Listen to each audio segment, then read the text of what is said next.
Ireto vao manaraka reto kosa dia mahakasika ilay hetsika Azia tanterahana eny Tanjombato eny raha ampitso moa no andro farany natanterahana ity hetsika salon Azia karakaran'ny agence première ligne ity etsy amin'ny parc des expositions Forilo Tanjombato no natanterahana ireo hetsika ireo nahaliana olona maro indray ny hetsika tamin'ity androandroany ity.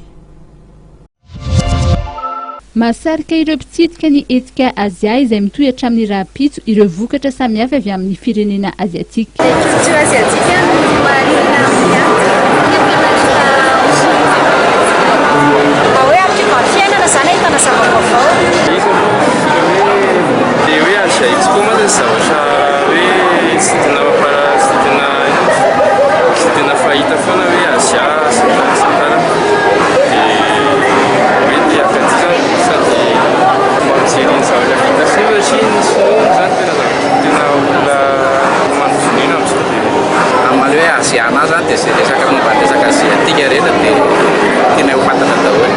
No antitra mitezitra ny mpikarakara ny hetsika fa tsy ratsy akory ireo vokatra avy any Azia fa maro amin'ireo no manana ny toerany maneran-tany. Samsung marque coréenne zay Hyundai zay sponsor officiel amin'ity Azia andehan'ny faharoa dia marque coréenne koa zay dika zany tsy maintsy hoe identifiena tsara ireo mpanjifa rehetrarehetra ireo inona many ireo fitaovana avy any Azia dia hitanao le teny filamitra amin'ity Azia ty hoe Azia is beautiful.